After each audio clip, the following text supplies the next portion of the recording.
咁我哋梅子林復育計劃咧，主要咧就修復2間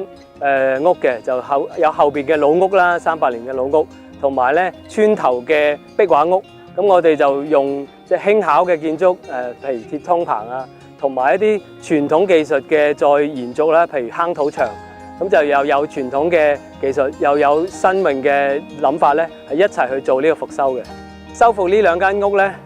老屋同埋壁畫屋都有同村民討論過啦。有後邊老屋咧就穿咗嗰間屋啦，佢就想係有啲客家文化嘅承傳啦，同埋一啲活動啦。可能喺嗰個四水歸堂嗰個天井嗰度做嘅。咁啊，裏邊咧就做一啲展示啊，啲活動嘅空間。